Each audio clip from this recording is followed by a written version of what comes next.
Hey, boys and girls, and buffaloes and bunnies. Can't forget them. Weather report for March 25th, 2022. I have 1 week to live. What? Yeah. Oh, you mean your surgery? Yeah. Oh, yeah. I was about to say buffaloes and bunnies are some of our best viewers. I know. I may be being a little pessimistic about my surgery. I don't know. I'm sure it's going to go great. I just paid for my particular procedure next week, so I'm despondent financially now. You had to pay for it? Yeah, I paid for it up front. Really? I didn't. Yeah. I never considered that I had to pay for anything. Oh, well, so you have better insurance, damn you.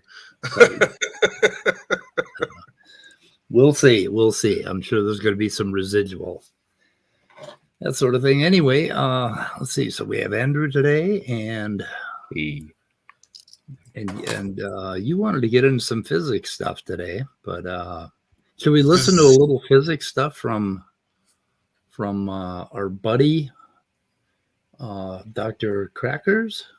Sure. Crackers. I like crackers. So we got a video. Let's use it.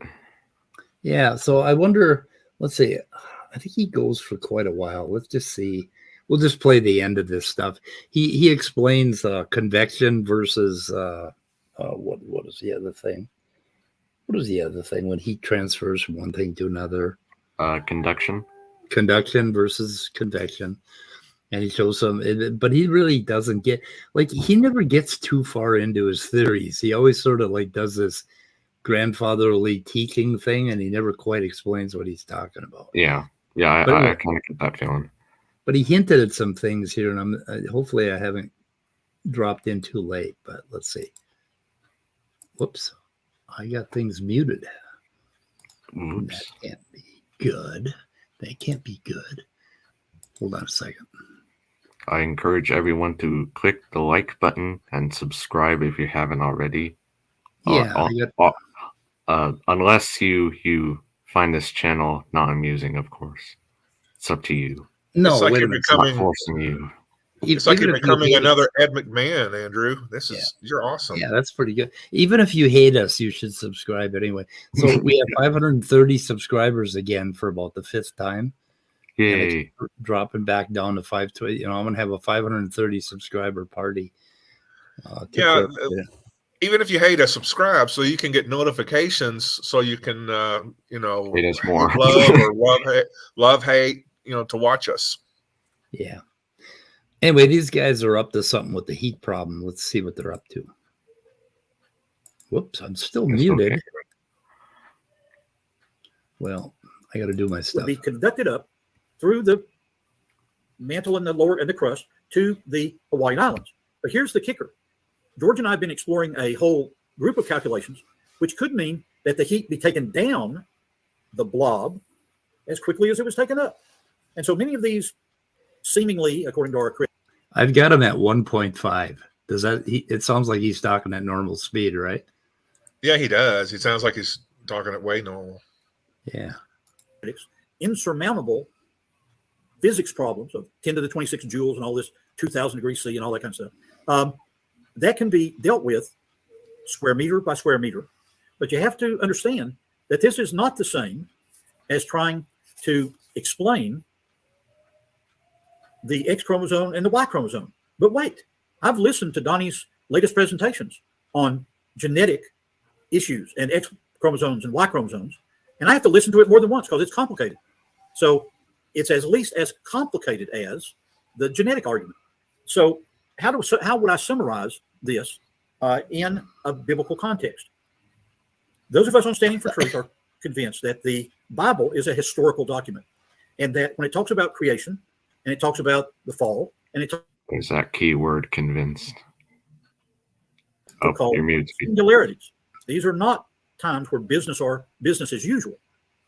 You've got granites solidifying in less than a day in day 1 and day 3 of the creation.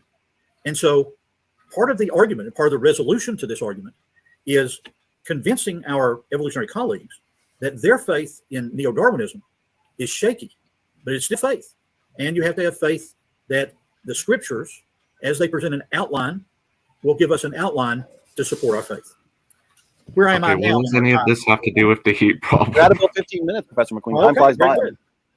I don't know. He said that, okay, they're working on a theory that the blobs, that float down into the mantle, down to right around the core, right to the bottom of the mantle, that they carry the heat away from their heat problem. So he's trying to get rid of the heat problem by saying it was hotter on the surface than at the mantle, and these blobs still sunk, but I don't think they would sink if they were hotter. So I don't know. I think they would be less dense, and I think they'd still have a heat problem. But anyway, I think he gets into the quantum thing here. Hang on a second. But yeah, what does this have to do? I don't know. He's talking about the Bible, and then he's trying to make the case that evolution, that's just faith in another Bible. The Bible of Darwin. The Bible of Darwin. Yeah. I would like to shovel all this hot lava over to Australia and let George Bond take over. Oh, wait a minute. Okay. I wanted to get the quantum One of the areas that I'm exploring as a mineralogist in regard to the mineral problem is what happens in what's called a mineral phase change. As this quartz goes deeper and deeper in the mantle and interacts with iron and other metals, there are other minerals formed in what we'll talk about in the future that are called phase diagrams. Well, these other minerals sometimes trap heat within their lattice structure. And then as you move this lattice and it moves up in the Earth's crust, you can have what would be called a lattice change. Let me make sure I'm using the correct vocabulary here. Yeah, we're talking about energy carriers and energy sinks that are due to lattice vibrations in minerals that are in some cases a millimeter in diameter. Yeah, I don't think that works. We will save a discussion about the movement of electrons in this, and they're actually photons moving in this. But here is where photons. The comes. Pause, please. Or Danny can wait. Wouldn't any kind of vibration increase heat? Yeah. Yeah, but he's talking about lattice vibrations and phase changes. And if you look into plate tectonics, what they're doing now, it's really intense physics. And they're basically, I didn't understand a lot of it, but I downloaded 3 papers about it. And I doubt like hell that they're going to understand what they're talking about. But they're talking about how these lattice vibrations, when you have the quantum mechanical description of the minerals, that they can determine what the heat transfer rates are between these things. There's nothing about it absorbing heat and sucking up being a heat sink that I could find. And so I don't know what the fuck. I think what they're going to do is they're going to try to blow us away with not knowing what they're talking about and what, not understanding the physics, right? Bedazzle us with bullshit. But I really doubt that him and George Bond are going to be able to do the quantum mechanics. I mean, they're talking about eigenvectors and all kinds of shit in this paper that I looked at, and I couldn't quite get to how it would solve the heat problem. I don't know. Anyway, listen to the rest of this. Search on. Many of the answers to these things, as I was working on today, deal with the boundary between classical mechanics. Now I'm talking about the way Isaac Newton would have thought about the friction caused by a ball rolling down a incline and causing friction on that. That'd be classical mechanics. And then a whole area that I am delving into now that's called quantum statistical mechanics. This allows us to address both energy storage and energy transfer. Now, keep in mind that as the mantle convects, we are presenting an argument that certain of these structures that we've introduced in previous talks that are called blobs, B-L-O-B-S. And here's an example of a blob of something that's coming up from the mantle, up above Batman's name here, into the lower crust, and then up above here at the top are the Hawaiian Islands. And so okay, so I already played that part. So he's claiming that it could go the other way, that the blobs could transfer heat down, and somehow he thinks he needs quantum statistics in order to figure this out. And I what the think heck is quantum statistical mechanics? that's basically you have statistical mechanics, but that's more. Yeah, but that's quantum statistical mechanics is basically how they do quantum mechanics. Where's the Leo when you need them? But well, I've just never heard that term before. It's always quantum mechanics or statistical mechanics. I don't think they're the same thing. now there is I'm not sure if he used the right term or not. Okay, but here's my thing. Here's my thing. Okay, so on the surface of the Earth, we've got basically plasma level heat. According to was it Joel from Reason to Doubt? Jordan and others. Basically enough heat to vaporize the entire planet. Yeah. So then we put it down into the core. That's okay. Let's say it does shift heat. It doesn't insulate anything. It's just going to heat everything above it to huge degrees, because we're talking plasma level degrees of heat here. It's going to transfer back up. Even if it did transfer down, it's going to transfer back up and melt the crust. But I think that's a good point though. Like if you're transferring this enormous amount of heat into the core, like that would cause the temperature difference to become very, very large, so that now the crust is relatively cold. It's pretty mild in comparison, so it would naturally convect back up. So I don't understand how that solves the problem. Yeah, and I don't see any astrophysicists needing to use quote unquote quantum level mechanics or whatever to do their work, in dealing with these masses, massive bodies out in the depths of the galaxy. So it's weird. Okay, with quantum mechanics, you have basically an array of states. So you have this matrix of states, and they run. There's basically a probability statistics that they run on that, and that's how quantum mechanics works. But how that applies to their fucking heat problem, because I think you could use a far simpler system to figure out how much convection and how much what was the other word? Fuck. What do I forget this? Convection. Yeah, and quantum usually doesn't deal with massive bodies. It deals with teeny tiny things. So he's trying to it's like a guy trying to get around, trying to build a perpetual motion machine or something and getting around actual mechanics.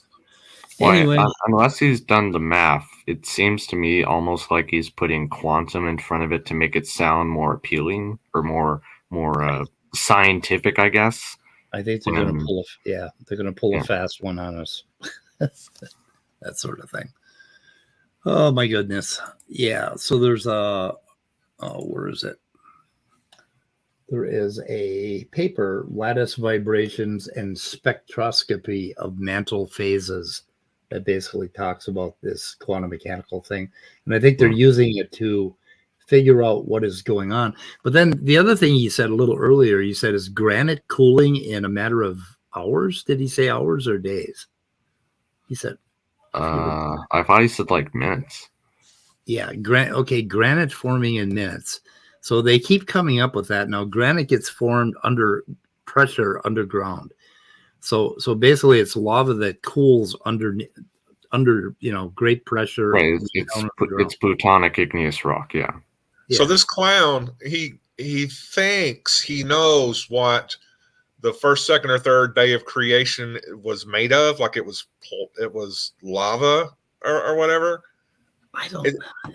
Yeah, it's like he's presupposing matter before it was created or something.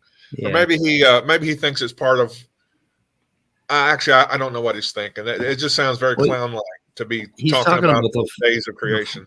He's talking about the flood.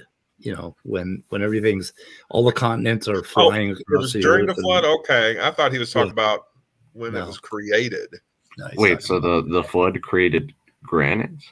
That doesn't make sense. I don't know what the fuck I don't know why he brought up granite, to tell you the truth, but he did. Oh, by the way, I love to look at those videos where they talk about those huge formations out in the western desert of the United States. That's all made of granite that was actually it was magma that never reached the surface of the earth, and so it hardened, and then the soil and everything around it just wore away, leaving just those huge outcrops like that, towers out in the middle of the desert. Yeah, it's incredible. See, here's my problem. Sorry, go ahead. I'm done.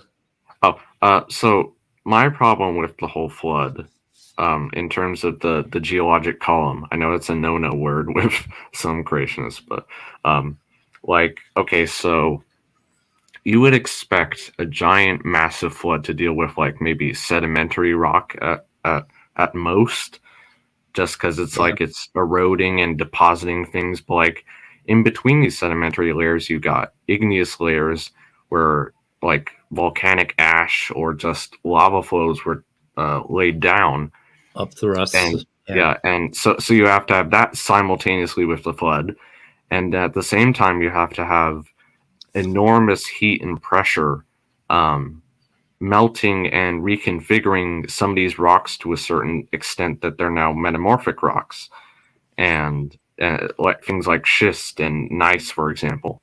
So all these things have to be going on simultaneously. So how exactly does that work with water being swept all across the earth all at once? Okay, it works kind of like this, Andrew.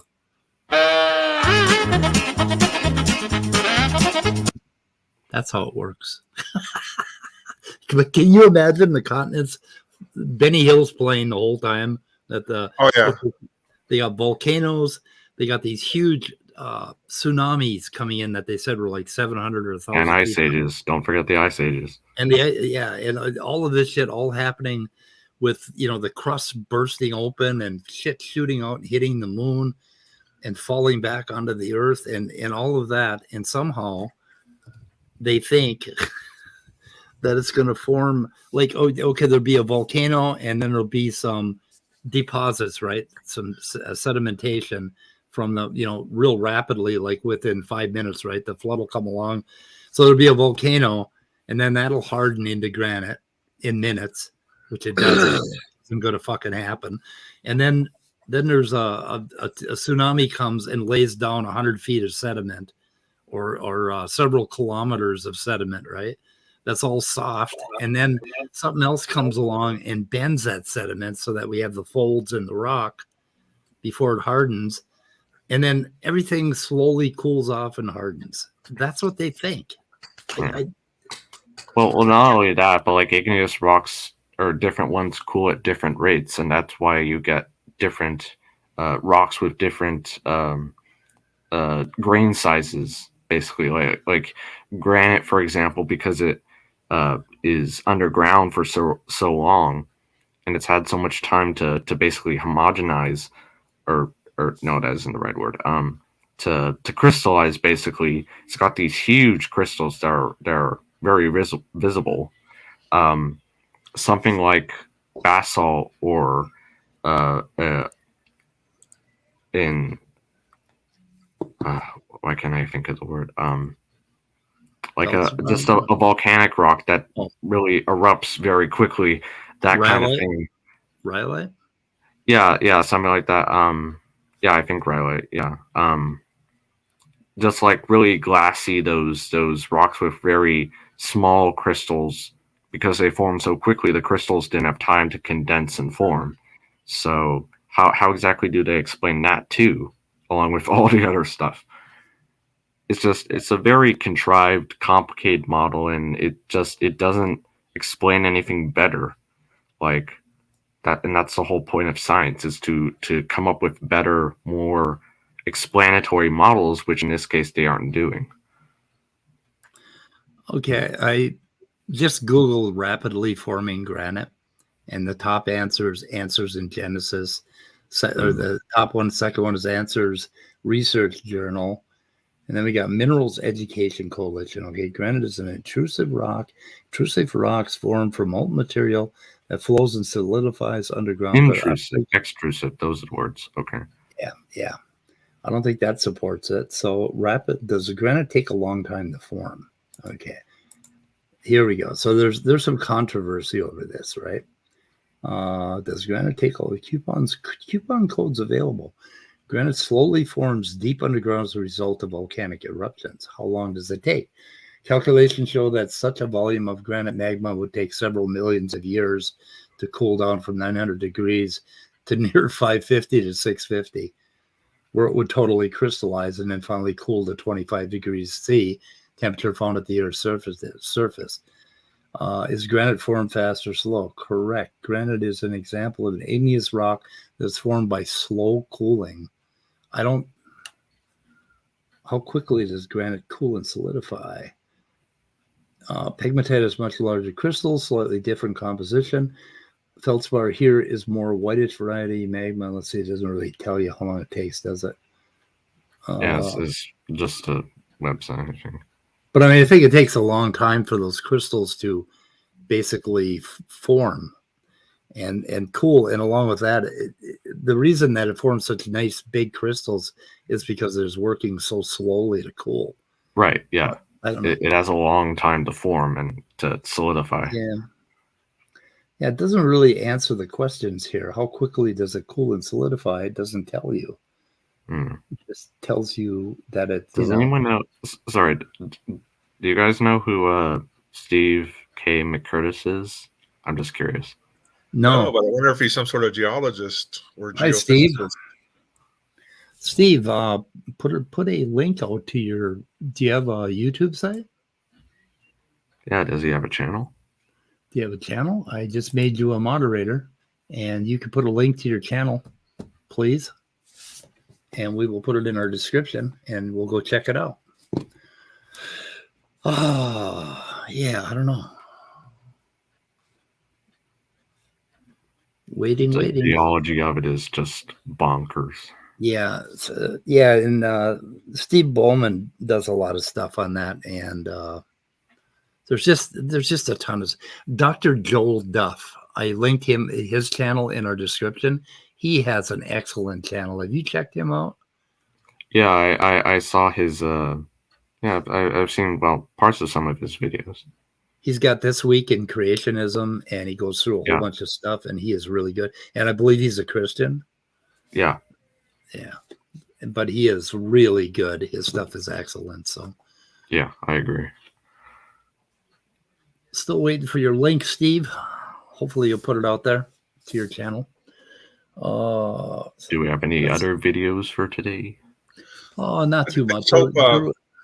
Just a comment. I just hope that Gutsick Gibbon and or Jordan gets a hold of McLean's latest solution to this heat problem. Just analyze it and append it to their previous videos. Yeah. Ooh, what's this? Oh, this is okay. Talking about Happy Atheist Day. Did you know it was Atheist Day on March 23rd? I thought it was April. That's Darwin Day. Never mind. Yeah. Okay. So apparently there was a hoax or a spoof that somebody sued Florida because they didn't have an Atheist Day. So the judge said, we're going to make April 1st, April Fool's Day, the Atheist Day. But somehow it got switched to March 23rd. And the whole thing about atheists being the way we are, most atheists will claim that Atheist Day doesn't exist, which is kind of clever. But I think it went over Ramat's head. I don't know. Well, the popular story behind the origins of Atheist Day is actually not true, nor is it even on the right day. The popular circulating story behind how the National Atheist Day came about is pretty humorous. The origins of the story can be traced back to a hoax story that was published in 2003. This spoof story mentioned that an atheist from Florida requested the local American Civil Liberties Union and filed a case about discrimination imposed on atheists who said that atheists don't have a holiday to observe. To this, the judge answered that April 1st, which is April Fool's Day, was the holiday for atheists. Although the day is best known for pranks, many atheists fell for this fake news fictional lawsuit and claimed the day for their own. Though absolutely hilarious, I think the most humorous part about all of this is that the majority of them deny that Atheist Day exists at all. Okay, did you hear him say that? He doesn't get the joke that an atheist would say, oh, that day doesn't exist, right? Like God doesn't exist. So it went right over Matt's head. He thinks too many things. He thinks that it somehow, I don't know what the fuck what is wrong with these people. Anyway, that was all I had there. Enough of that. Well, the grand question is, if there is an atheist day, what does that prove exactly? Yeah, I know. And at the end, is he like trying to say atheism is like a religion too, or because other religions have holidays? I don't know. So Randolph, you were sent a link. I don't know if you knew that, Randolph. Anyway, I still haven't seen that guy's video channel, so I'm going to have to look him up. Looks like Randolph knows him. Stephen K. Curtis? Oh, really? Well, I said he's saying hello to him, so he doesn't necessarily know who he is, but it'd be interesting to get a bio and a link. Yeah. I am sad. Are you sad? Why are you sad, Andrew? You're so young and you got your whole life in front of you. I am sad because I haven't seen any comments at all on our recent raw mat takedown. Oh, like I am saddened that we haven't gotten any responses to that. No. Yeah. I tried to work hard on that, but oh well. I guess we're going to have to put really inflammatory hashtags in the description or something. Not that many people actually love us, I don't think. We only have 530. Yeah. Oh, but I'm so huggable and cuddly. I don't know. This is bad. Bad. I'm trying to find that guy's name again. It was Steve McCurtis. Yeah, Steve K. Okay. I'll look that up and we'll see. That's his channel name. Oh, it could be. Who knows? Oh, that might be true, Icarus. No, Icarus doesn't say true things. What? I'm just saying he might have a gotcha. Point there. Gotcha. Reminds me of the name Ken Curtis, who played Festus on the old TV series Gunsmoke. Could be. Fond memories. Oh, let's see. Yeah. Yep. Randolph is also asking where you sent him a link. He is linkless. To your email with the Randolph with an F. Let's see. Invite. Let me try it again. Randolph with an F. Canadian atheist. Randolph with an F. I used to have a lot of Randolph with a PH. That don't work.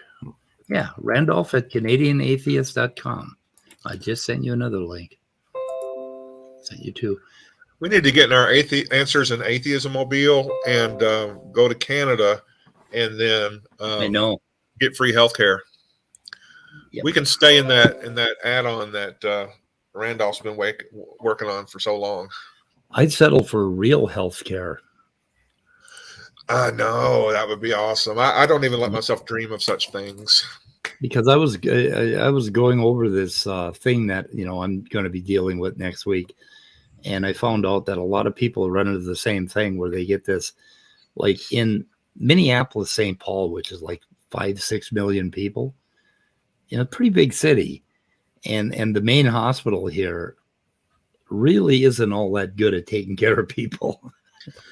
They just they run you through like a cow getting a spike to his brain, Well, my thing is going to be outpatient, so it doesn't. and I think I have a friend who's like a nurse at one of the doctor's offices in a town just south of here. And I was thinking about asking her to like come up there and be my advocate, quiz all the nurses and the doctors and make sure they're doing the right thing. If I end up having to be admitted, which I doubt I will. Because again, you need people to get really aggressive in a polite way, but get really aggressive with the hospital staff because there's just a lot of shit. Like when my mom was dying, there was a lot of shit they did not tell us that I was pissed about when I found out, afterwards. So I don't know what it is, but you have to stay on top of and I know there's wonderful nurses out there who work really hard and they don't get paid enough to take care of patients. But still, there's a problem with just these administrations at hospitals that just don't give you adequate information. My brother he had strokes and he had dementia for quite a few years. And when he was 70, he had a major stroke and he ended up in the hospital.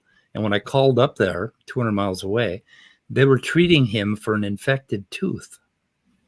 And I told my sister to threaten them with a lawsuit if they didn't put him in an MRI and see what was wrong. So they give him an MRI and found out he had a massive stroke and he died the next day. But they were treating him for a toothache. And the guy had a history of strokes and dementia. And it's like, what in the fuck? I mean, they couldn't have saved him anyway because he had a big one, it was a really bad stroke. But I mean, they shouldn't have been treating him for a toothache, for Christ's sake. So I don't know, this bullshit that we're not getting, that we have the best health care because we pay through the nose for it is just bullshit. I don't know. Anyway, hey, Randolph. And Andrew, you had some physics stuff. Yep, I'm getting it ready right now, so you guys keep talking. Okay, we'll keep talking. Hello, how's it going? Hello, Randolph. Apparently, we're supposed to view you with a little bit of skepticism, Randolph. Because what did I miss? It says, don't buy Randolph being nice. He's 2 letters away from Adolf, so he can't be nice. Oh, yeah. Oh, that's a pretty lame attempt at a guilt by association fallacy. The name's spelled wrong. Well, that was Benghazi, so I don't think he quite meant it. Oh, I know. They're just joking around. It's fine. It's okay. It is hard to tell jokes and actual attempts on the internet, though. Yep. Oh, yeah. Everybody gets so hypersensitive sometimes. Not everybody. Some people do. Yeah. So Well, you're we have 2 old guys talking about healthcare again. I thought I heard you earlier talking about Atheist Day. Oh, yeah. We were. We can go back to that. That's for sure. Yeah, and Ramad didn't get the joke that a lot of atheists don't believe it exists.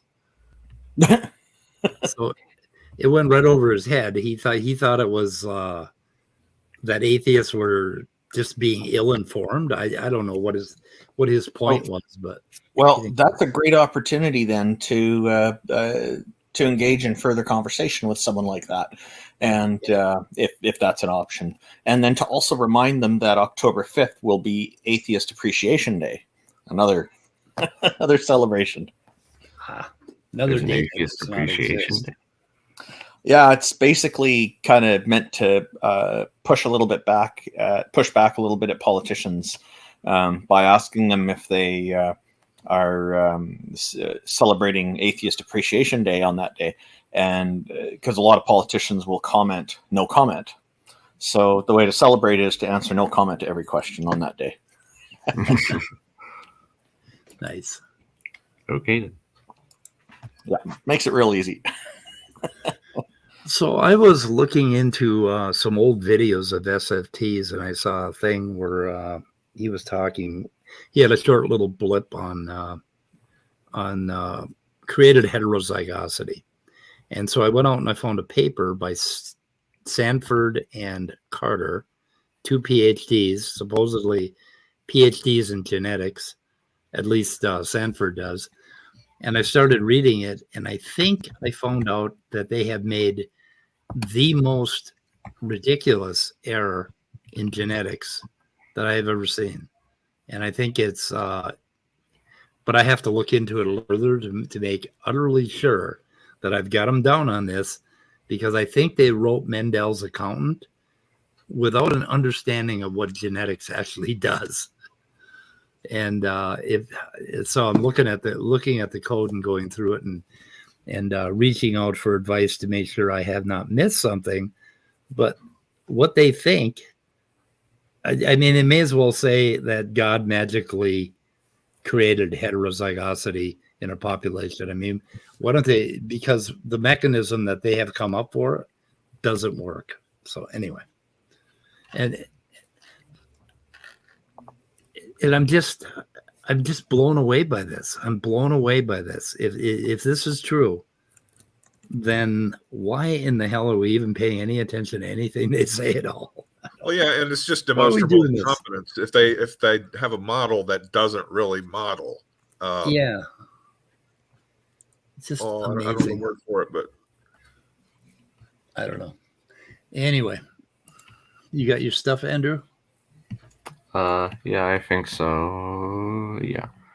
Okay. I just want to say, earlier I wasn't. The reason I missed it is because I don't check my email constantly. I don't even have it programmed on my phone because I get too many email messages. It just run down the battery. I just treat it like a calendar on the wall or something. Look at it when I feel like it. So that I checked everywhere but the email. I should have checked that too before asking you where you sent it. Sorry about that. I check my email when I get up in the morning. So if you want to get a hold of me, you got to do it by text message or some other means. There you go. You understand Smoke signals. Yeah. I'm not going to read my email constantly. It's like some people sit there and wait. Yeah. Like, wait for an email. It's like, nope, not doing that. Yeah. And yours didn't quite stand out because you use a different name in the email, which is fine. Yeah. I know now, so it's good. So, yeah, thank you for having me on. I think you're wise to make sure you have all the facts sorted out before going out and making a pronounced statement on it. That's always a good approach. Yep. Yeah, because it looks so crazy that I can't believe that it really exists. I mean, it can't be. Doubt is your ally, and it's serving you well here. How old is the link that points to that particular repository as being the source code? That was updated in November of 2021. So okay, the GitHub link is current. And those folks, they point to that particular repository as being their source code for Mendel's Accountant. No, they don't. You have to look it up. Okay. Yeah, because I looked at it. I wonder if they would claim you got the wrong set of code or what. So I don't know. They specify that version, so I know it's the right code. So all right. Well, and it looks a lot like the old code they did, like the old version 2.5 or whatever. And so you can pretty much recognize all the functions and command words. Okay. Yeah. It's just tracing through it is going to be very difficult. For one thing, I don't know Go. And so, but I think I know, and it's so much like C++ and like any other functional programming language that I don't think I need to know the language in order to figure out what they're doing, but we'll see. Do they have you could also see if they have a smart IDE for it, where maybe it has, where it'll help you follow functions. Yeah, so I could, if I can actually get it running, then I can use a debugger and go ahead and go step by step and take a look at the data. So they've written a computer program to disprove evolution or something? Yeah. Mendel's Accountant. They talk about it all the time. Standing for Truth mentions it every other day, I think, or at least once a week. And this is and they publish papers on this thing. It has very few downloads. When you go look at the GitHub repository, it has very few downloads. So I don't think it's gotten a lot of attention. Okay. But it's listed like most projects. Yeah. Maybe only if Randolph wants me to explain it, but I maybe could explain the concept of it or the reason why they come up with it. I'm interested, and I suspect probably people watching the video later might be interested as well. Yeah. So I'm guessing you're familiar with the there's a common claim that most mutations are bad, basically, or that mutations are generally harmful. Yeah, the assumption that there's a negative connotation with the word mutation is it's all in there. Yeah. Okay. Yeah. Yeah. So basically, what Sanford and Carter, the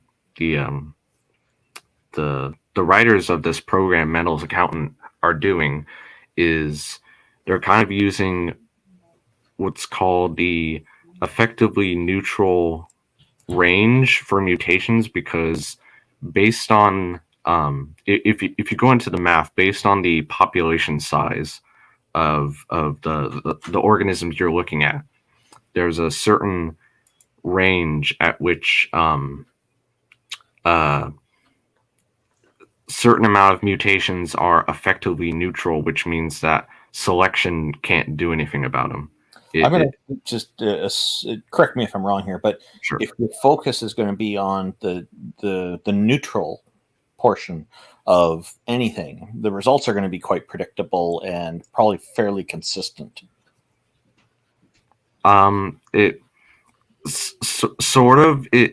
Neutral mutations can be affected by what's called genetic drift, which is just random changes in the gene pool.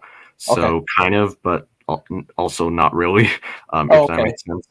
There's more depth to it than what I said. Okay. Yeah. Gotcha. Okay. Because once selection isn't driving it in a certain direction, it can kind of vary all over the place, so to speak. Would it still be a mistake, you think, to ignore the non-neutral mutations because they can really create a lot more?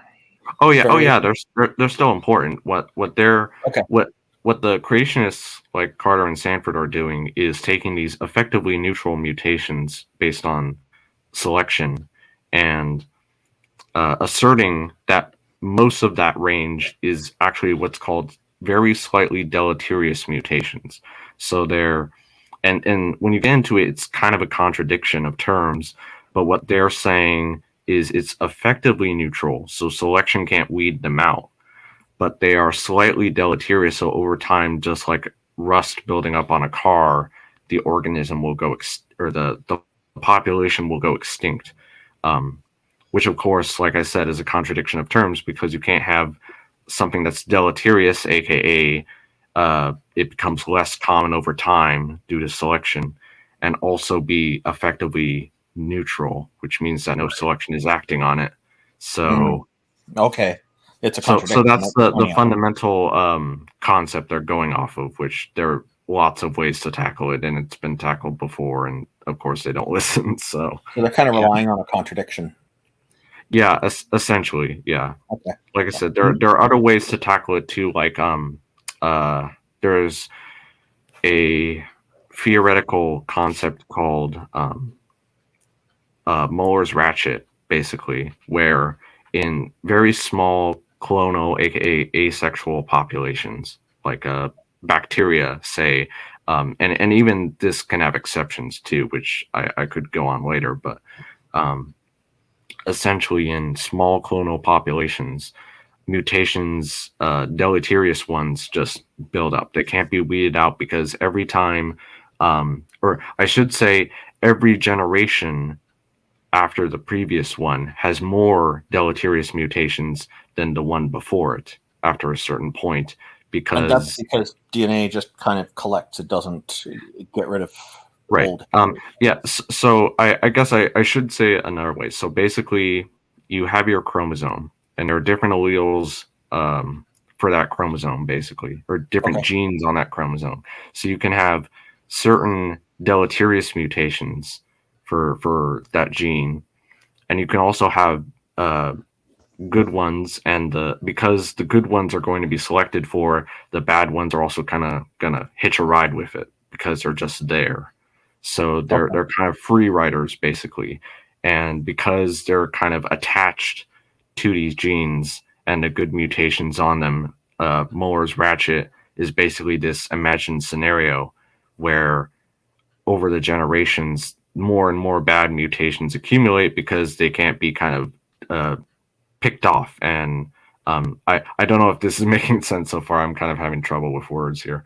You're doing fine, actually. It's helpful. And the reason I'm asking questions is just to kind of clarify my understanding. Yeah, no It's not because you're bad at explaining. It's because I'm a layperson when it comes to science. That's all.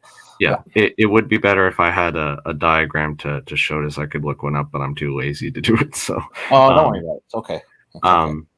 So yeah, basically that's one way to deal with it. That's kind of the same scenario they're talking about, where basically the way to handle this obviously is look at sexual populations where there's genetic recombination going on, where basically you have the genes which are being swapped. So by chance you're going to have some versions of these genes. Oh, is that you? It's okay, ignore it. Oh, okay. So you're going to, by this recombination, going to get. I have to get this right back. Okay. Oh, description. Well, golly gee, how's it going, Andrew? It's just you and me, man. Oh, okay. That's right. We got to fill in the time. Oh, he's back. Okay, I was just going to launch into a tirade about how Adam West was really the best Batman. But sorry, I don't like to interrupt things for phone calls, but this time that was one I was waiting for. So yeah, no problem. Good. Sorry about that. So carry on. Yeah. So basically, the you by recombination, swapping genes, basically, you get versions of them that happen to have more of these bad mutations, more of the bad mutations, and others where there's more of the good mutations. So of course, ones with more of the good ones are going to be selected for. Ones with more of the bad ones due to this recombination are going to be selected against or going to disappear. So by recombination, you kind of reach this equilibrium point where,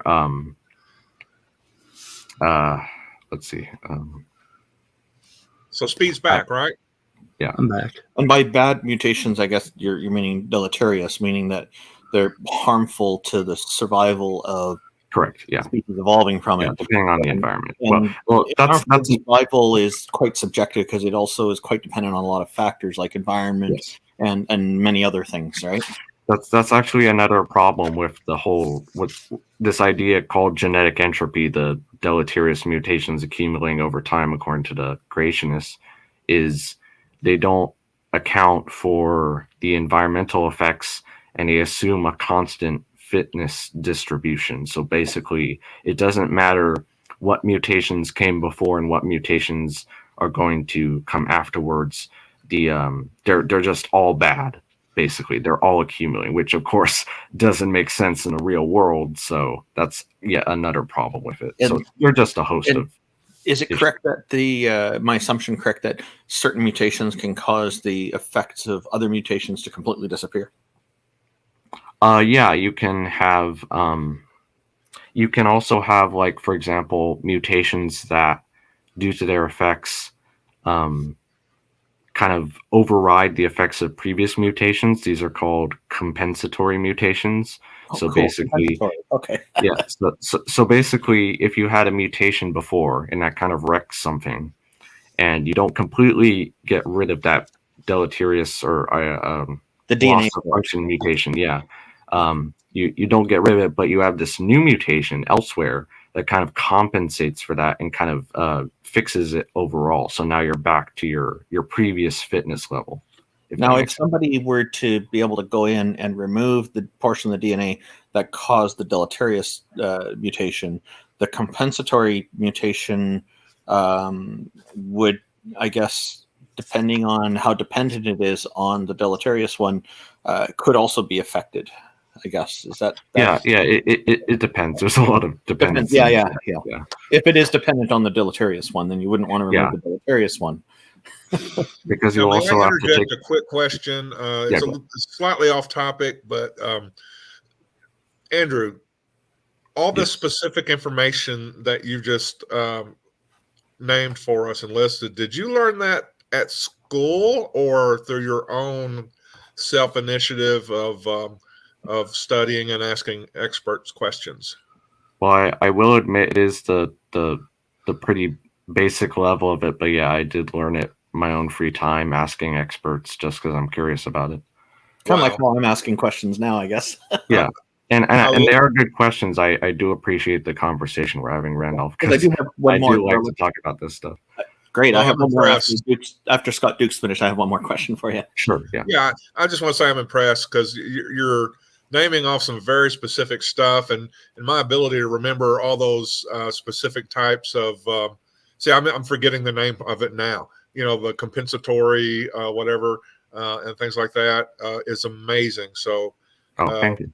Yeah. Like I said, I have trouble with words sometimes, so I apologize if I kind of get confused. I haven't noticed anything. You're doing great. Speed, could you draw a little fish for Nerdy Rodent for us? It seems to be asking about a fish in the chat. Yeah. Okay. So here's my fish. There you go, Nerdy Rodent. We see you. So Speed's great. Hey, what a great host. Yeah. Now, you had mentioned about how there's the history being built up. Creationists are saying about the history is all accumulated there, the mutations. Right. I think they might be referring to how the DNA seems to collect, and maybe I'm completely misunderstanding here, but does it like what I've heard is it seems to be the case that DNA chain just gets longer and longer and longer as things continue to evolve, and the old stuff's not removed, but the mutations themselves, you got compensatory and stuff that wipe things out, and you can basically have variation within it. You can kind of change the letters themselves, swap them out, and like you said, you can have duplication of specific regions, and that does make the genome longer. What they're kind of saying is this abstract concept of information, which they don't usually define in any meaningful context. But they're saying the genome necessarily, or doesn't necessarily get small or anything, but the information content is getting smaller, which of course, like I said, is kind of confusing, but that's what the point they're trying to make. Oh, one more question then. If something from the much earlier DNA that may be considered junk DNA, has it been determined that if some of that gets altered, that affects the newer DNA, or does it really seem to have no impact on the genome? Okay, could you, I guess, rephrase it? I don't quite understand your question. Imagine, okay, I guess the genome's the word to use for the whole string of the DNA that makes something up. Is that right? Yeah, the genome. Okay, yeah. So there's a collection of older DNA from long past history, and then the newer stuff that's more effective now, or is it the case that any one little part of that DNA getting modified can change the whole thing? Well, I mean, in this context, like any part of the genome can mutate and change. It also depends on. This is where you get into things like how you can detect selection within the genome, because if a region is under strong selection, it doesn't change too much, because on average, if it changes, it's going to probably mess something up. Not necessarily, but yeah. So the concept of junk DNA, assuming that some of it's just junk and unnecessary, right, may actually not be the case. Yeah, some of it is probably functional, but what I like to say is I personally don't deal with function too much. I like to talk about conserved and non-conserved regions, as in like the specific nucleotide letters is that under selection, and that can be a sign if it's functional or not, but necessarily if it's like just chemically active in any way whatsoever, I don't think that really determines function. Like you can have a gene that is pretty non-functional and pretty non-conserved, yet still does something. And the controversy is, does that qualify as really function per se? And I personally don't think it does. So it's kind of a compounded effect, but it's the effect can be quite minimal and almost unnoticeable in the end result, but may not necessarily be completely unnoticeable. Yeah, you can have noticeable effects. It just, does it affect the survival of the organism or the cell you're looking at? And in most cases, it doesn't. It doesn't matter. Yeah, it can still do something, but it's not functional in the sense that it's not determining anything. like say a different hair color or something. It really doesn't matter in most cases these days. So I noticed Top Dog Shattuck has a question in the chat, but maybe it's veering off in a different angle. And no, he's posting his form, I think. You might want to discuss an article with Steve first. Yeah, he's asking. Oh, it's an article to how genes are turned off. And I could talk about it if you want. Yeah, maybe I think Speed of Sound might want to cover some stuff first, then we could go on to that. Drawing something there. Sound like a good plan. Yeah, thank you. By the way. I hope I helped a little bit. It helped a lot. Actually, these kind of things I wasn't really clear about. It's helped me to understand better. Genex it can get in there. So yeah. So thank you very much. I appreciate your time and your knowledge. So ultimately, what we care about, Randolph, are these proteins, and these proteins can fold up into shapes, right? So like this one has a little it has a little hole right here, so it's a particular shape. Okay. And a protein is made of amino acids over here. Okay, so this line here is protein. Okay. So we have an alanine, we have a glycine, we have a methionine, a proline, a valine, cysteine, a phenylalanine, and a couple of leucines. So these are 3 proteins or amino acids, a list of amino acids. Now what ultimately matters is the chemical nature of these little pieces. These if you can imagine, if you have magnets, with a plus and a minus, that sort of thing. The polarities. Proteins have areas that have a plus and a minus, and then they have areas that are that just kind of are sticky. They're called polar, and then they have other areas that are like oily. They like oils, right? So if you have a helix like this that goes through the membrane of the cell, okay, all of these amino acids here are oily, and they would stick to this fatty acid in the membrane. Okay. So now if we were to mutate this thing a little bit, so if we took this U here on the end, okay, that G right there is encoded by a GGU. If we changed the U to anything else, it wouldn't matter. It would still encode the same amino acid. So we'd still end up with a greasy, sticky alpha helix that would stick through the membrane, so it wouldn't cause dysfunction in the protein. And just to butt in here, the reason for that, to explain it, is there are 4x4 combinations. So you have 4 times 4 times 4, 64 nucleotide combinations in these triplets. But of course, you only have 20 amino acids used, so that's where you get the redundancy. Just putting that out there. Okay. Yeah. So GG, let's say GGC, GGA. Those are G's. I'm sorry, they look like C's. So GGA. I was going to say under the V in the whole list of proteins there, the blue ones, under the V, it looks like not quite an S, but I remember you said the letter S there earlier. I think it's a C. It's a C. Oh, it's a C. Okay. C. Yeah. S is a problem. Okay, so if we change any one of these things right here, oh God, where's my little wandy thing? Any of these right here would all still encode the G, and they wouldn't cause any damage. Okay. There would be a very slight difference in the cell and how fast they get created, but that's kind of a minor detail. Right. Yeah, just a minor detail. But now if we change that G right here to an A, we're going to end up with something called serine. Okay, and that is polar, and it doesn't like to stick in the membrane here. Okay, but if you only did one of them, it would still work. It would still stick in the membrane, even though it was just a little bit off. Okay, due to peer pressure. Yeah, something like that.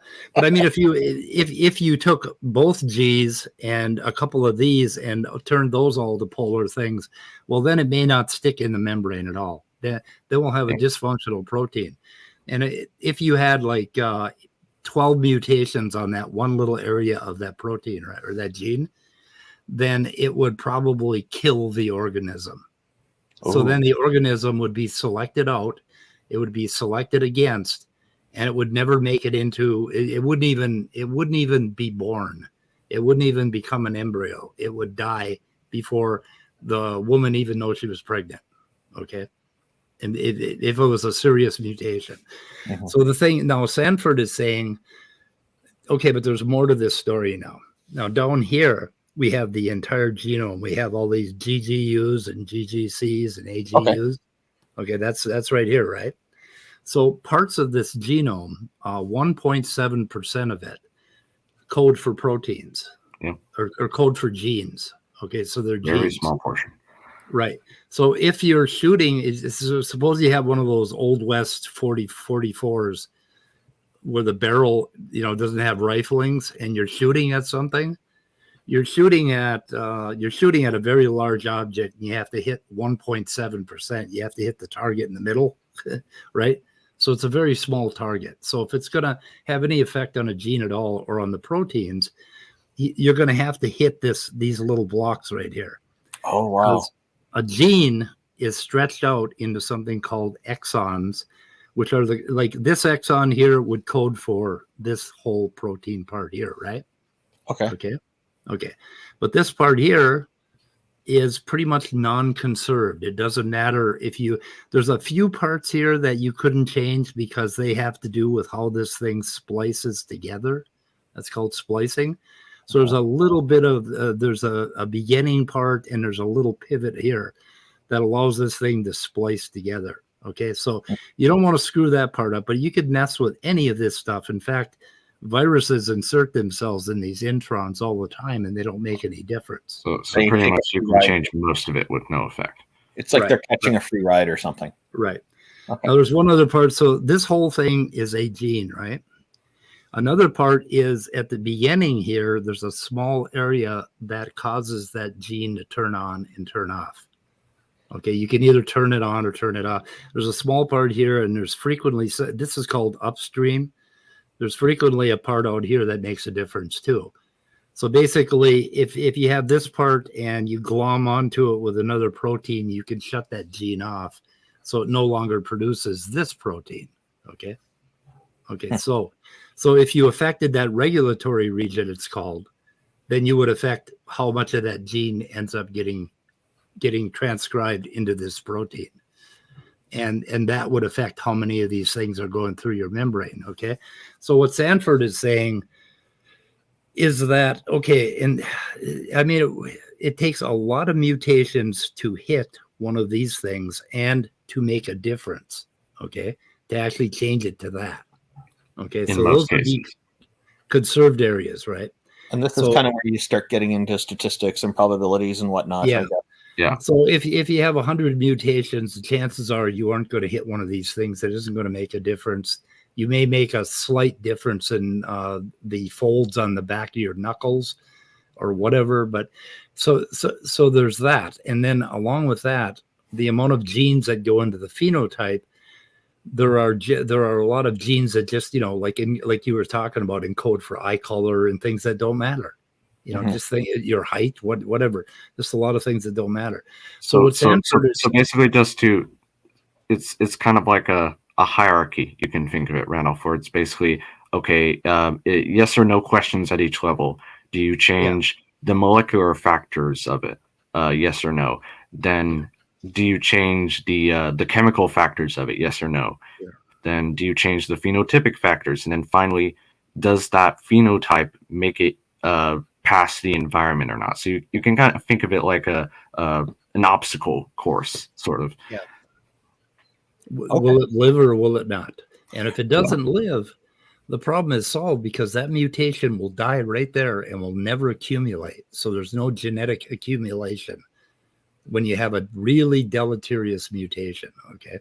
Okay. But now it turns out that most mutations are neutral. Like this whole gene could get copied over here into the other part of the genome, and now we have two copies, and then this one starts to mutate, but nobody gives a shit because we got a working one here, right?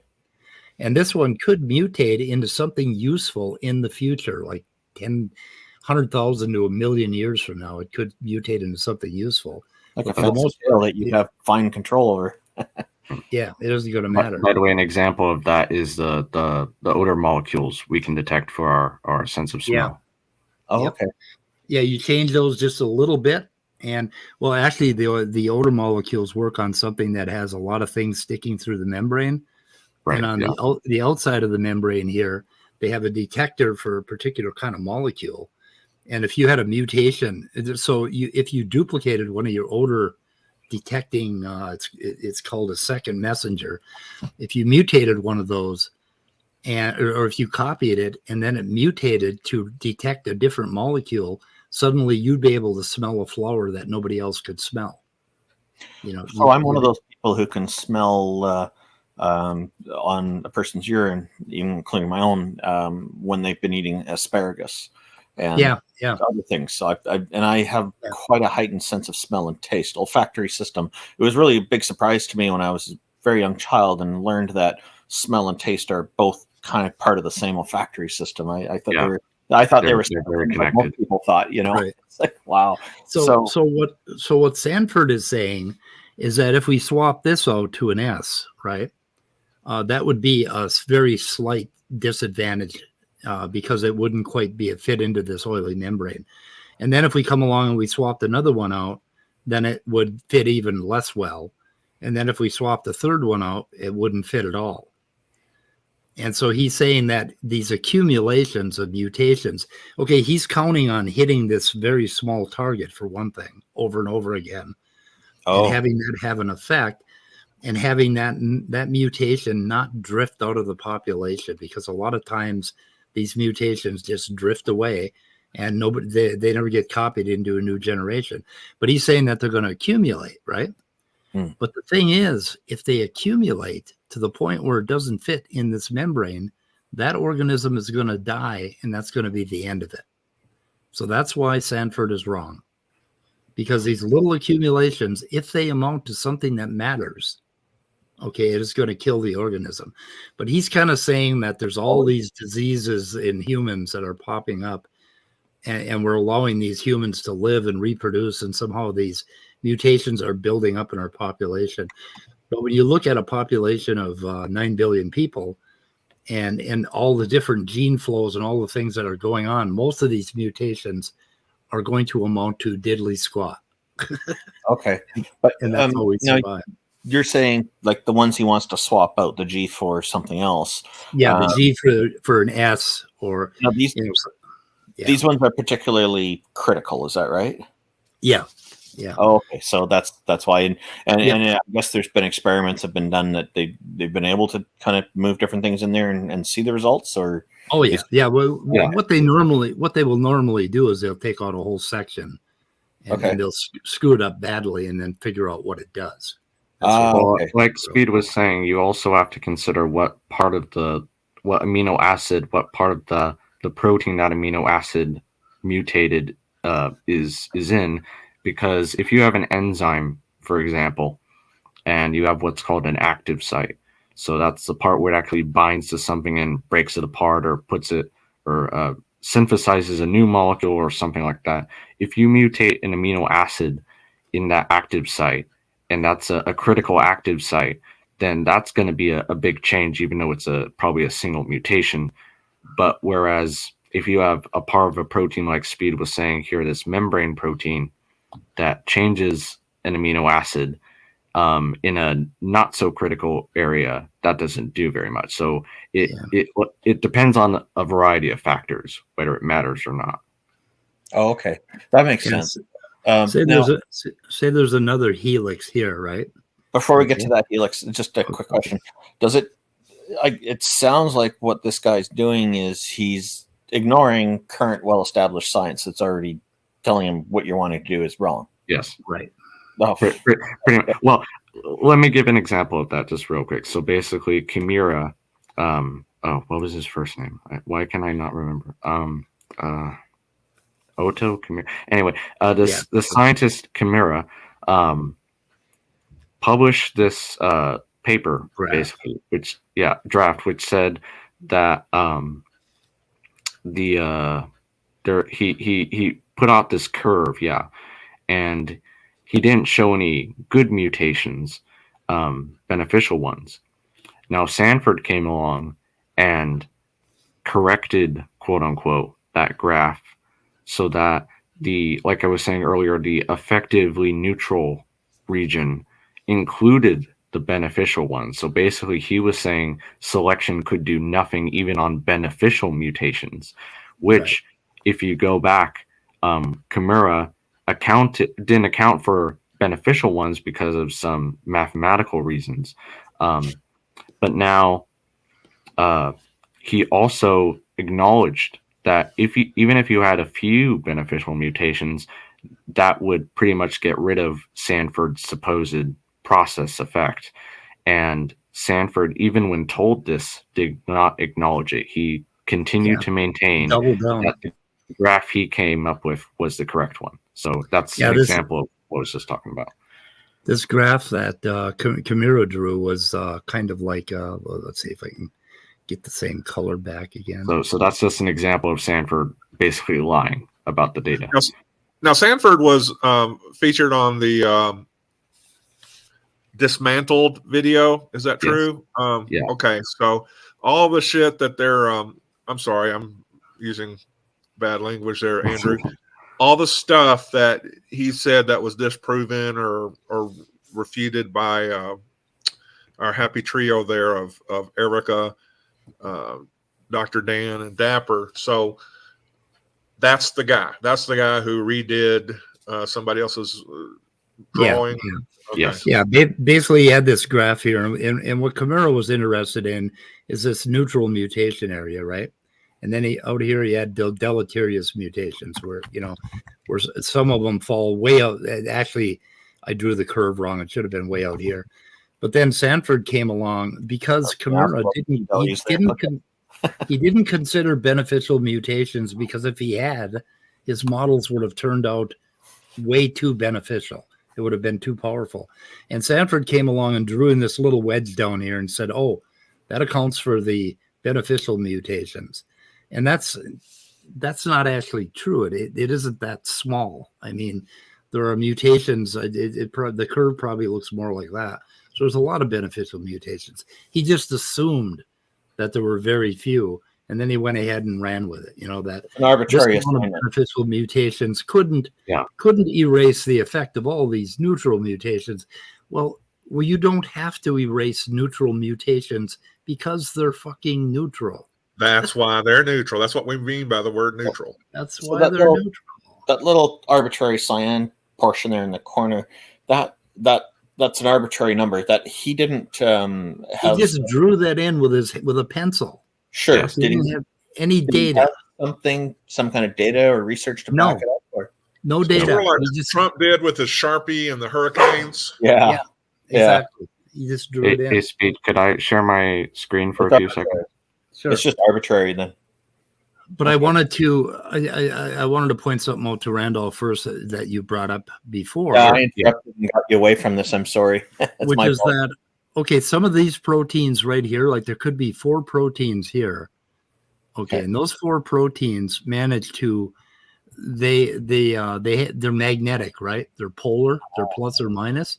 Okay. And they manage to take an Mg++ ion, like a magnesium ion, and basically they lock it in there, and because of that, it has some chemical effect.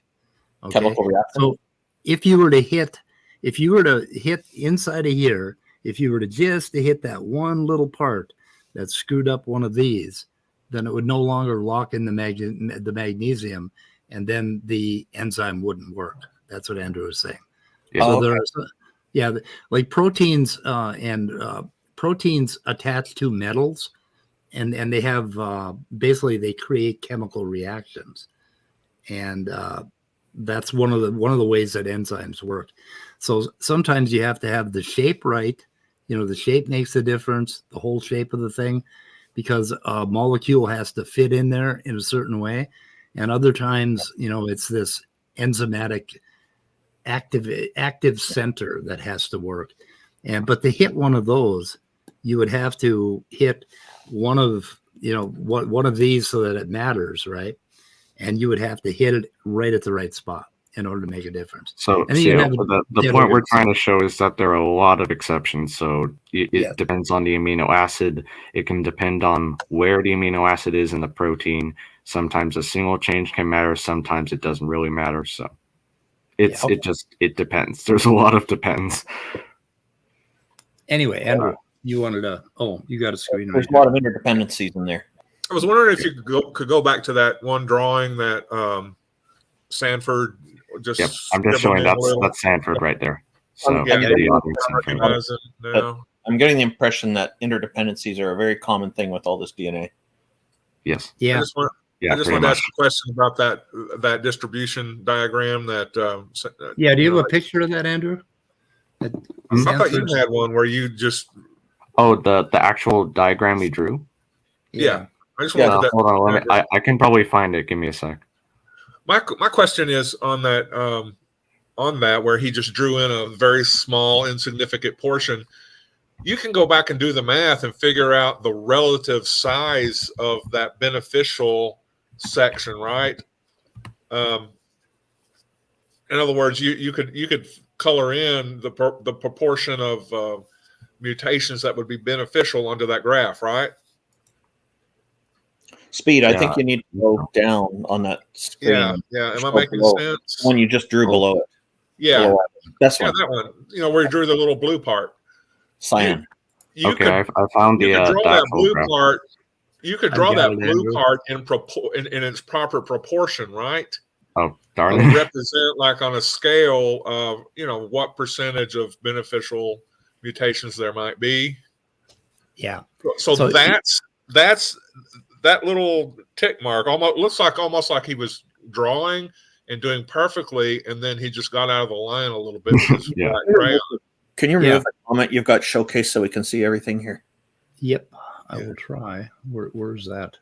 And so my question is, could you have made that area bigger or shaded in differently to show the actual true proportion of beneficial mutations, or is that even an appropriate use of that particular? It would probably look not too. I mean, when you think about a beneficial mutation, we're talking about beneficial when, like a million years from now or right now, And it also the no selection zone there too depends on the effective population size, so that can vary also.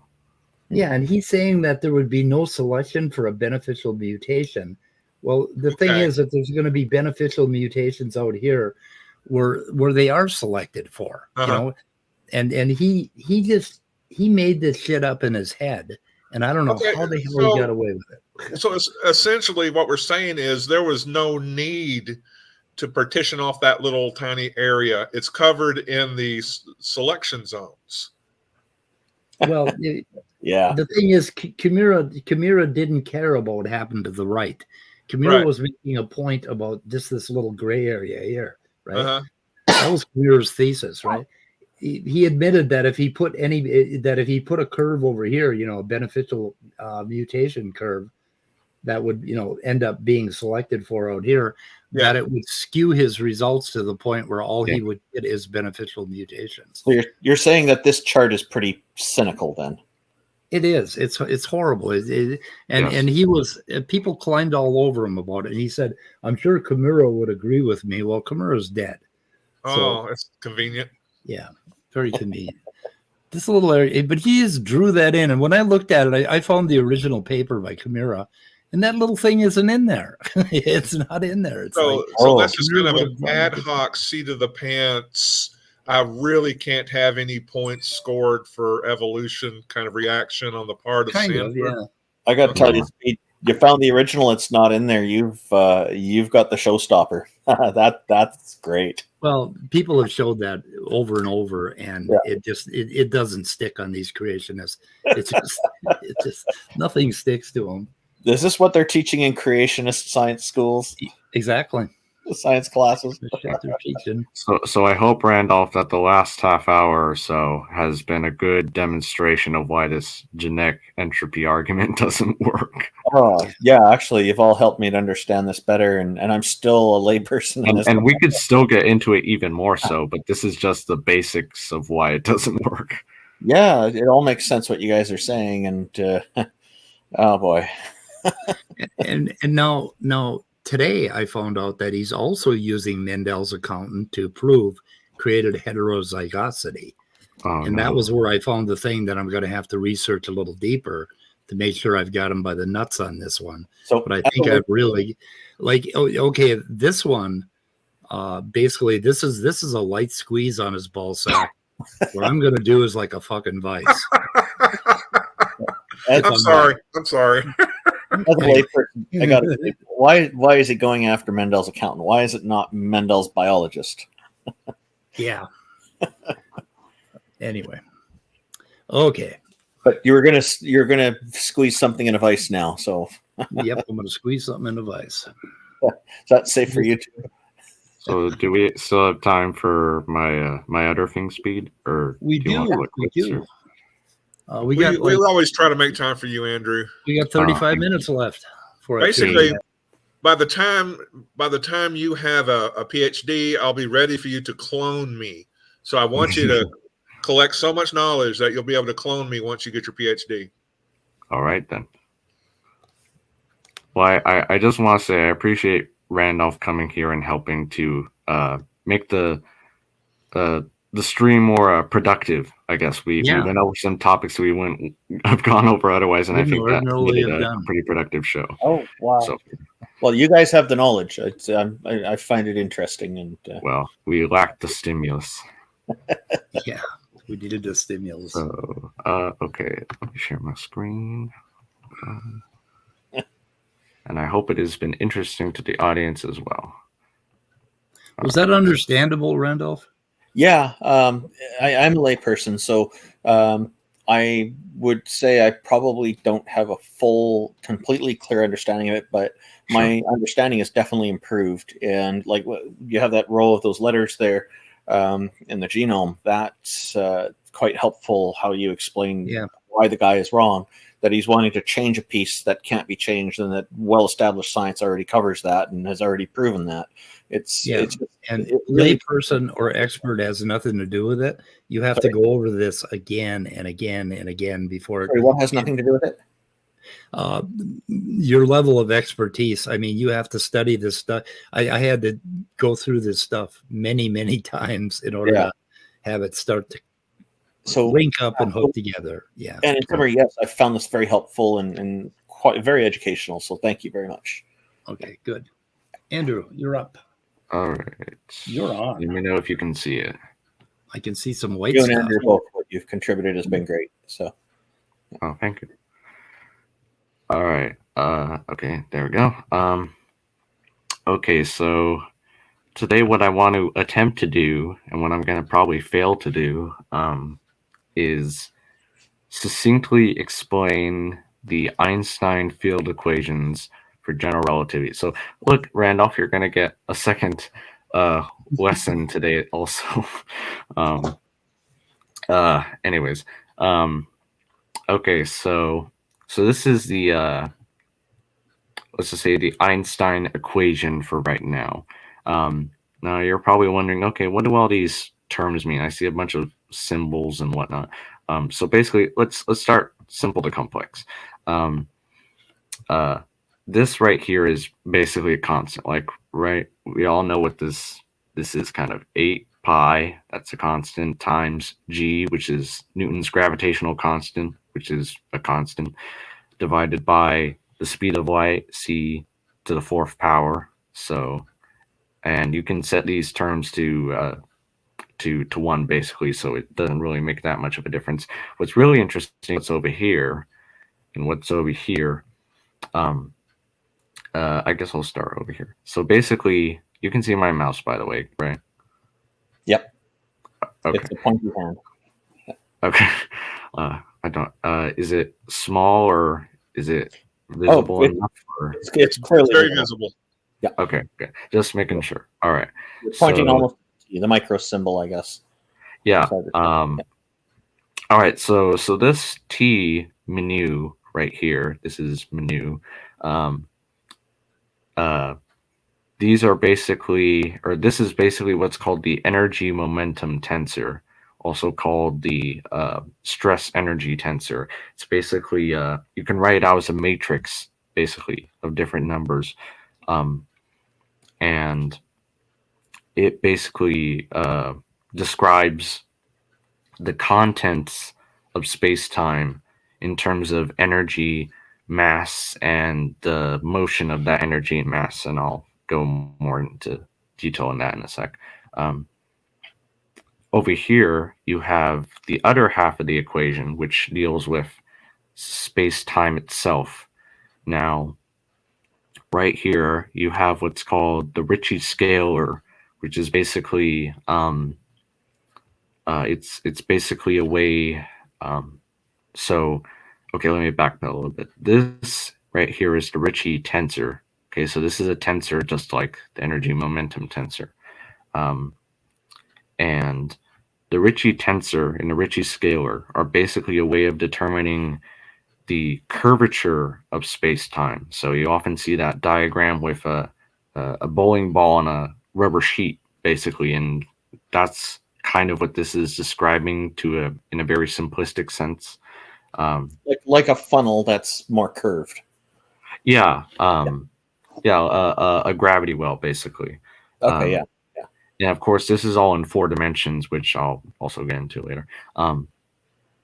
Basically, you have Carl Sagan taught me how to visualize before I was finished elementary school, because his Cosmos series covered it so well with the flat line, everything. He's Flatland's pretty good at visualizing that.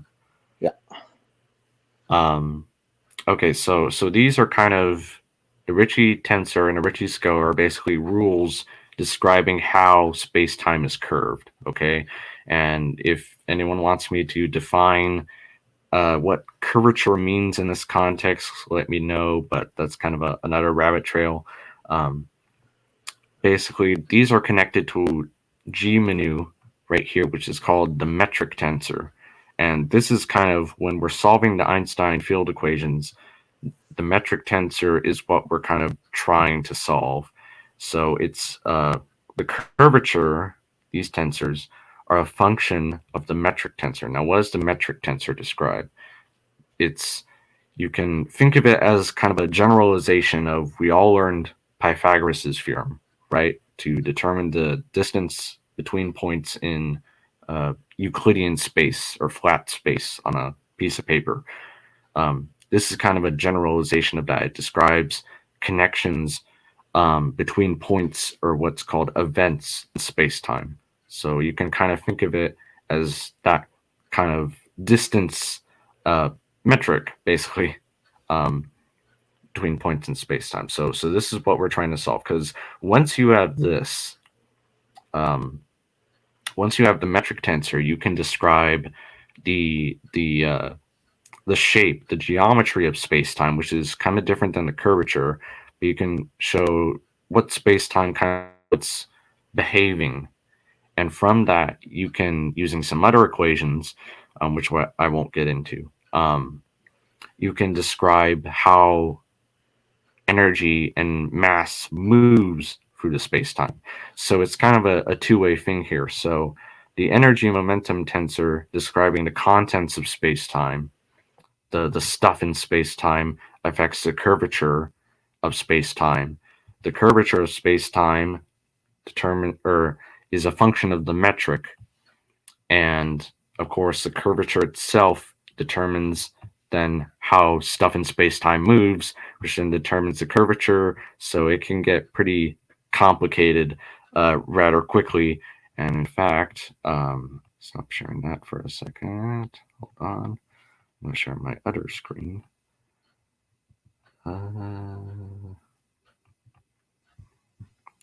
I'm probably lost everyone at this point, but oh well. Oh no, not at all. At least not for me. Okay, cool. Okay, so this is the matrix I was talking about for the energy momentum tensor. So what are these numbers right here? Well, if you were to darn it, I could have gone back to the other screen, but these were these symbols right next to the T, the menu. Basically, they represent these numbers, And you can think of these numbers as representing the dimensions of space-time. So just so you know, your screen sharing has stopped. It has? Yeah, it just stopped. It did? Oh, speed back? Yeah, it's coming back. Yeah, I put it back up there. I didn't realize it had been stuck to the bottom. Oh, okay, maybe you can just backtrack 2 or 3 sentences there. Okay. All right, so you can see it, my cursor now? Yeah, I can see your cursor. Yes, okay. It's clear. All right, so sorry, what I was saying before is these numbers right here, those are the symbols right next to them, the menu. So these represent the dimensions of space-time, and basically you can think of it as 0 represents time, 1, 2, 3 represent the 3 spatial dimensions. Now, why isn't it 1, 2, 3, 4 representing this time dimension? Well, because time is kind of sort of special in relativity, and we want to give it a special place. It just makes it kind of easier to recognize its significance, and it's so that's why timey, 0 is wimey, weebly wobbly. Is that what Doctor Who said? Yeah. Timey, wimey. Yeah, Doctor Who. Yeah. So yeah, 0, time, 1, 2, 3, or space. Okay, so just remember that in your head. So the energy momentum tensor, basically, if you have 2 zeros here, so I should say that each of these, in combination with the other tensors that correspond to them, represent their own separate linked equation with each other. So kind of it's I hope I'm getting across the point. It's rather difficult to solve these equations exactly, because you have to solve all of them kind of simultaneously, accounting for how they affect each other, which is, like I said, rather difficult. That's like what you do in linear algebra. Oh, this is way more complex than linear algebra. Yeah. Okay. This is kind of a level above that, I should say. So T00, T time represents energy existing in time. So that's just energy density, energy just being there. In fact, if you take away all of this, this kind of simplifies to Newton's equation, because we know mass is equivalent to energy, and this kind of just represents the mass energy in space-time. Okay. So these right here, with 1 spatial dimension and 1 time dimension, represent momentum. Okay, so how energy is moving in a certain direction of space over time. And this right here, 1 space dimension and another space dimension, represents pressure. So how energy is moving through space, through itself, kind of thing. I don't know if that makes sense, but energy moving through space, kind of pushing outward. And the other terms right here kind of represent something else. I won't get into that. But basically, what's interesting is this is a set of interdependent 16 equations that you have to solve together. But as you can see, some of them have the same numbers, just in reverse order. Well, it turns out those particular equations where they're just different orders but the same numbers, those are kind of equivalent. So it actually simplifies to 10 interdependent equations, and you can simplify it a bit more with some mathematical tricks. So 1, 2, 3, 4, 5, 6, 7, 8, 9, 10. Okay, so hopefully that makes sense. So you sometimes hear it 16, you sometimes hear it 10. It just depends on how much you're approximating the mathematics here. So has any of this made sense so far? Because that's pretty much what I want to go over. So if anyone has any questions at this point, I apologize. I missed the whole thing, but I'll listen to it again. I had to go take a phone call. So. Oh, no problem. Yeah, it kind of opens a window into a world I had not looked into before. I never did study relativistic physics or do matrices. Just the point I want to get across here is you often see models showcasing general relativity. What I want to describe here is that it's a lot more complicated mathematically, and I think actually it's kind of more interesting in the mathematical way. So, in my own humble opinion. Cool. So there's that. Okay, what else we doing, boys and girls? What do you got going on, Randolph? Anything? Not a heck of a lot. I'm just been doing a lot of collections work lately because that's the joys of running your own business. Yeah, I know about that. Oh yeah. So, but I'm checks in the mail. No, it ain't. a lot of them are electronic transfer, so they happen pretty quickly. People just need reminders. But it's just how it is. But getting people to pay from the U.S. is tough because the banking system changed apparently due to Trump's policy changes, and little finicky details require extra digits now and stuff like that. Just had to add zeros, but it's driving everybody nuts to get international transfers done from the U.S. because of that. So. We deal with a lot of startups, and they run out of money, and they don't want to tell you. They want you to keep working, so they keep messing with you, trying to draw you out. Yeah. It really becomes. But for the most part, people pay. But eventually, if they run out of money, it's hard though, because it is. Yeah, it's a bit. And it's sad. There's so many startups that they have a great idea. But they just can't market it because of the noise, and they never make it. So So there's I have in the works a few video ideas. Have some intellectuals on to talk about various topics.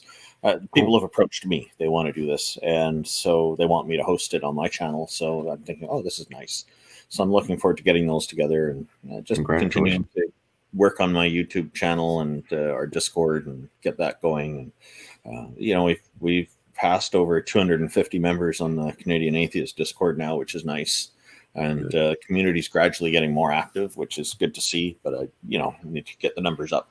Anybody who's on Discord can go there, discord.canadianatheists.ca. The YouTube channel, I'm seeing that now that I'm been somewhat regularly posting more live content. That more people are subscribing, and this is kind of the pattern I've seen before.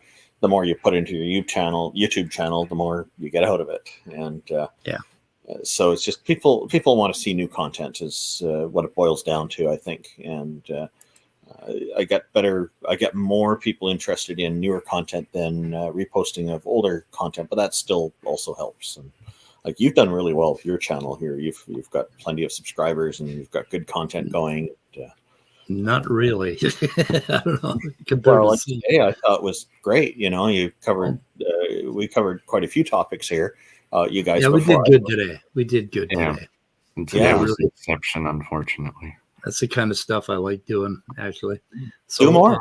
Just make it the focus. Like that application you're using for drawing on the grid. On the virtual graph papers, looks like a pretty nice application. Yeah, but nobody likes my fish. Your what? My fish. You have one request for fish. I drew a fish the other day, and it was really a bad fish. Oh, I think you did just fine today. I liked it. It looked kind of cute, and response to something from the audience, Nerdy Rodent. Yeah, because ever since they dissed me the other day, I have been practicing drawing fish ever since. and that's what I came up with. So anyway. Oh, that's good. Carol, the 406 Atheist is Carol, the 406 Atheist is reminding me not to forget the fortnightly Discord YouTube stream. Yeah, on my channel we do one every fortnight, and that is probably the correct date. We do it every 2 weeks. For those who don't know what a fortnight is. And I just like using that term because it's causing people to look up the word and learn something new. It's our schedule. We decided to go every 2 weeks because it's already a pretty big commitment doing that. And once a week would be too quick and easy to burn out on. And it's funny, on the alternate weekends that we're not doing the show, people keep asking me, so is it happening this weekend? because they forget. They think weekly. So many people are tuned to thinking weekly, so it's interesting. Yeah, so we're addicted to weeks. Yeah, every 2 weeks. So thanks for the reminder, Carol. Yeah, we just had one last weekend, so this weekend's a break from it, and next weekend is again. So we tried to keep the stream to 4 hours. We ended up going 7 or 8, and it was we got to keep it 4 or 5, you know. And before I get to Andrew, and for those who don't know, the stream is basically we have a Discord stage. It's hosted by the Politics Discord, which is at politics.gg. Sorry, discord.gg/politics. That'll get you to there. Theists in particular, but we do get a few atheists in, but it's mostly people who believe in one or more deities. They'll join us and they'll try to convince us that one or more deities exist, a goddess or a god exists, and it's turning into I like it. Conversations. Yeah, so, I like it. Yeah, I'm getting good feedback from people on it, and we're trying to make sure we're not coming across as ganging up on people or dogpiling on them or anything, because we definitely don't want to do that, and we give them plenty of time to kind of lay out their argument and hear them out without interrupting. And so that's available on my YouTube channel at youtube.com/Randolph Richardson, spelled RANDOLF Richardson. What have you got up here for us here? A live interview. Oh, I guess they finished already. Yeah, so Perry Marshall was on John Maddox's channel, and he's been calling me Mike and Speed because he's being nice to me because we have a truce. So I'm going to call him John Maddox and Logical, Plausible, Probable, or whatever the hell it is. So he had an interview just now, and I'm going to go and listen to this. And Perry Marshall is a real character. He's another believer who's trying to cram the whole thing into, but he's got a paper that promotes cognition before basically molecules. And so he thinks, it shows design, and he's explaining it to John. So, and John said, I'm going to be triggered by this. And I promise John, I will be triggered. I promise. Mm-hmm. Anyway. Okay. So Andrew, you had something else you were going to say?